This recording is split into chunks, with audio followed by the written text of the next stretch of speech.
ladies and gentlemen, everybody in between and beyond. My name's Jordy Coleman. You can call me Ginger Wolf. And I decided to do something a little bit different. I'm not typically into reviewing a lot of movies. Comedy movies, I will definitely make an exception for. And I honestly did not think that this would be the very first review that I would do as of taking YouTube a little more seriously. But this past Sunday, I saw The Machine. And I will give you a bit of a review for it, but before I do, I really have to say, as it sits right now, as I'm recording this on Monday, the Monday after I've seen it. It is sitting at a little over $9 million box office on a $20 million budget. I am making this review imploring people, please go see this movie. Sincerely.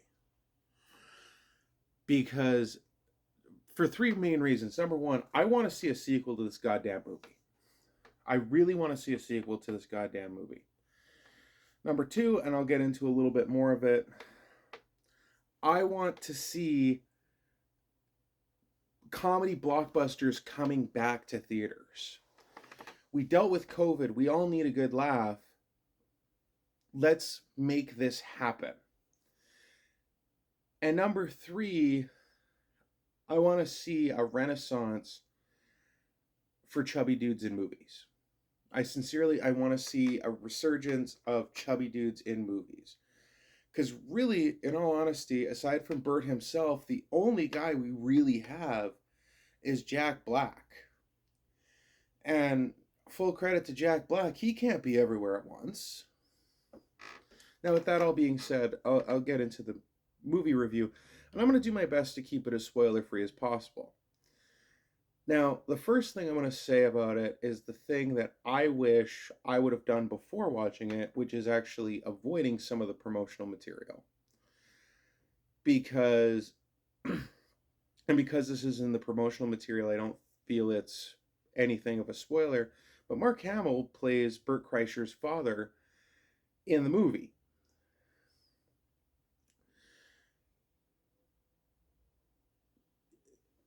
That alone, right there, should have its own ability to sell tickets. But here's the thing. I am not so much a movie guy. I'm not a person who really enjoys going to the cinema, paying however much it is for a ticket, depending on what theater you go to and that kind of thing. Paying a bunch of money for some popcorn and going to see a movie. I'm not a huge fan of it. I prefer to have the control. I prefer to sit at home, watch a movie, that kind of thing. That way I can pause it and stuff like that. And that is something I will say too. This is something that I really have to say about this movie.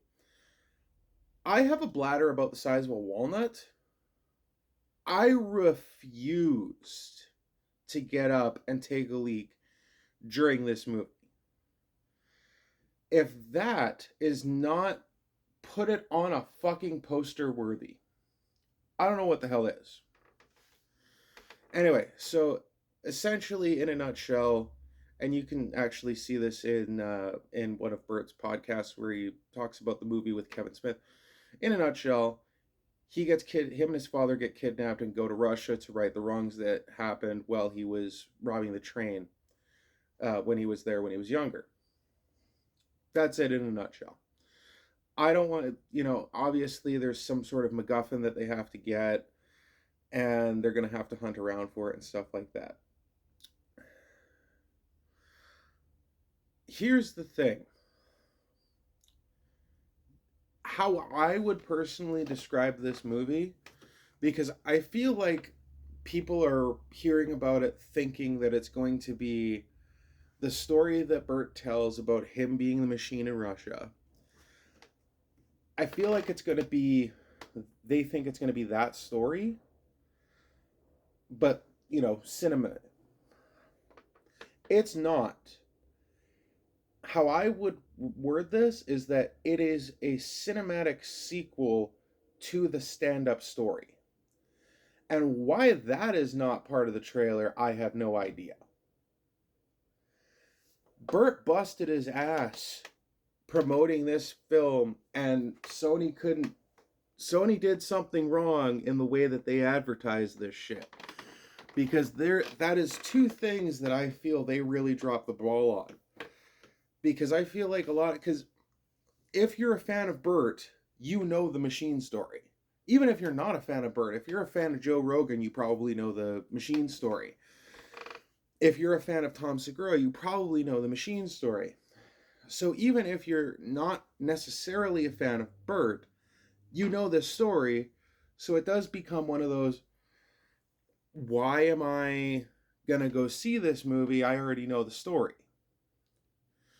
And trust me when I say this, there are parts in the movie that are not in the story. Now, I'm not 100% sure if they're parts of the story that Bert left out or if they were added in for cinematic reasons. But it's great. So, the closest type of movie that I could compare this to is Rush Hour. It is a comedy action movie. However, it leans heavier on the comedy side of things than it does on the action side of things. Another thing with that being said is that I actually, today at work, when I was telling some of my coworkers about the movie, I literally described it this way. If you ever wanted to see what John Wick would look like if he was a fat alcoholic, this is the movie that you need to see. But anyway, Bert and his dad, they get kidnapped, they go to Russia, hunt for this MacGuffin, and like I say, they hunt for the MacGuffin, and there's a reason why they need to find the MacGuffin, and it doesn't really have a lot to do with the person who actually does the kidnapping. It does, but it doesn't turn out the way that you think it's going to turn out. And it really doesn't turn out the way you think it's going to turn out. And I will say this much. It is a testament for me, when I see a sequel or a remake, for me, how I judge, and in a sense, like I said, this is a sequel. How I judge whether or not this is a good or a bad sequel or remake is if I can predict a lot of points in the movie, but yet the movie still surprises me. That is how I judge whether it's a good sequel or a good remake. And this absolutely delivered. Now that I've kind of given a little once over on the movie, I do have to say, now, I'm not a classic cinema guy. The closest thing to classic cinema that I have on my top 10 list of favorite movies is the movie 12 Angry Men. It's a late 1950s, early 1960s. I want to say it was 59 that it came out. It's an old black and white movie, and it's a very dialogue heavy movie. It's literally all dialogue. And that's honestly how I like my movies. I like very dialogue heavy movies. I like a movie where, and this sounds weird, but I like a movie where if you get up and take a 5-minute piss break and you come back, you've missed something. You may not have missed something that's going to be hugely a part of the movie, but you've missed something. And that's where I will draw a parallel to my all-time favorite movie. And this is why I say it was very fitting that Bert, as part of the promo for this movie, did a podcast with Kevin Smith, because this did have a lot of very Kevin Smith-feely aspects to it. And again, my favorite all-time movie, and certainly my favorite Kevin Smith movie, is the movie Dogma. And I feel that that actually is the closest parallel out of all of Kevin Smith's movies. Maybe the exception of Red State, but Red State is also made with a lot of experience, where this is Bert's first movie. But and also Red State is designed to be more of a horror movie than a action comedy type of thing. But Dogma is obviously a comedy, but they do have some action beats in there too.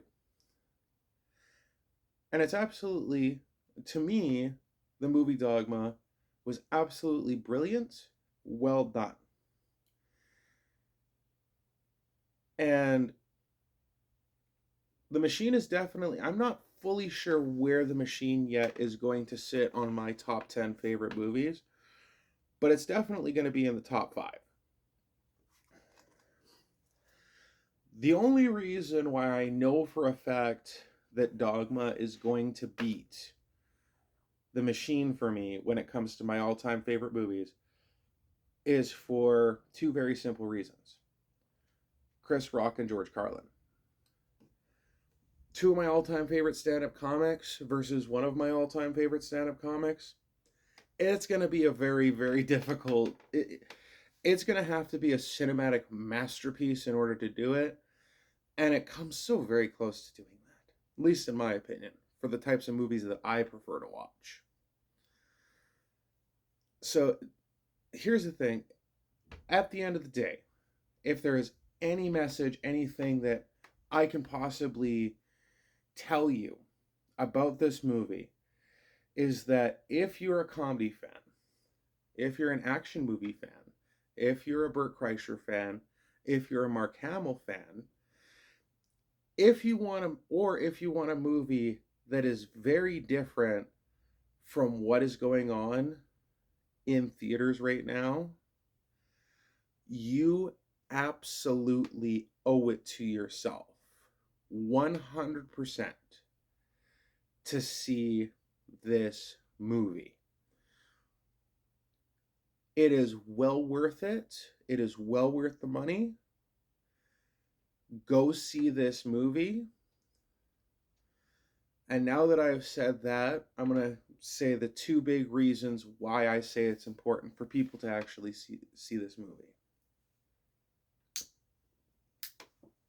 Now, first and foremost, we do not get really good comedy movies in theaters anymore. We just don't get that anymore. Not since COVID anyway. Even before COVID, like, I can't think of a solid comedy movie that came out in theaters of maybe the last, I'd say at least 8 years, but I could probably stretch it to 10. And the fact that, first and foremost, the fact that a comedy movie, if you look at comedy movies, whether it's slapstick, which The Machine does have some great slapstick in it as well, but if you, it doesn't matter if you're talking about slapstick or dialogue heavy movies or anything like that, we don't get good comedy movies in theaters anymore. It's all straight to streaming and straight to DVD. We don't get it anymore. And it is absolutely annoying. By the way, I will say this too. With The Machine, I fully plan on purchasing a copy of the DVD. How often do you hear somebody saying that nowadays? I am absolutely buying a copy of this fucking DVD. But here's the other thing. I mentioned that I feel like this might bring on like a chubby dude renaissance. And I mean that. I really do mean that, because the only chubby dudes from things that I can think of would be Ethan Suplee, who played Randy in My Name is Earl. Of course, Kevin Smith, but he's not even fat anymore because he had a heart attack and he's been vegan for a long time. And we have Jack Black and Bert Kreischer. That's basically all we have when it comes to the world of cinema. We're not getting anything more than that. Why? From everything that I've seen and everything that I've heard, dad bods are all the rage. And if you think, there is a line here too, because you had John Wick, who, Keanu Reeves, very slick, very slim dude. But before that, just a few years ago, especially in the 80s and the 90s, everybody was super muscular. You know, you had Arnold Schwarzenegger, Stallone,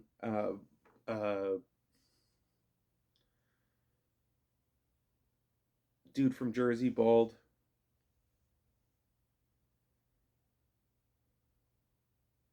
Die Hard guy.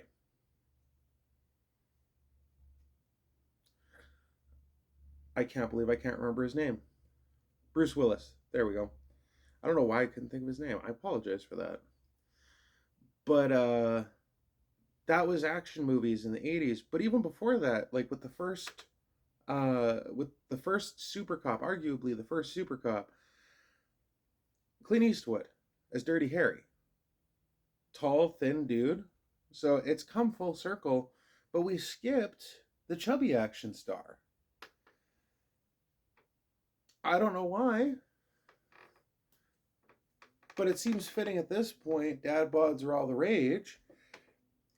It's time to start throwing the chubby dude as the action hero.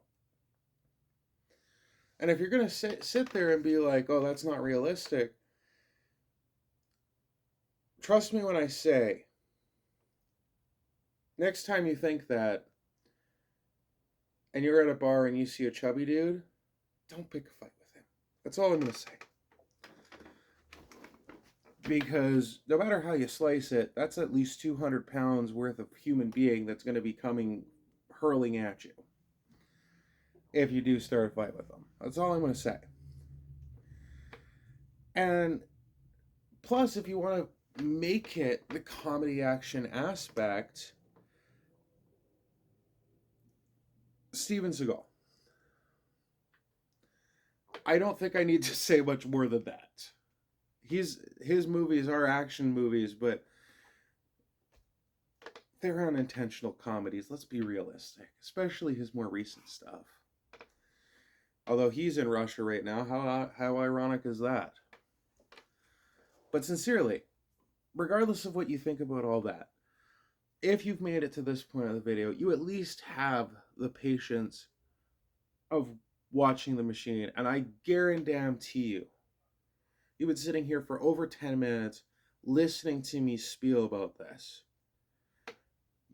You're going to far and exceed, have more enjoyment watching the Machine movie than watching this dumbass's review about the Machine movie. So just go and watch it, man. With that being said, thank you so much for watching. I do hope you enjoyed this. Always remember, don't do anything I wouldn't do. You should probably stay away from a lot of the things that I would do. And until next time, take care.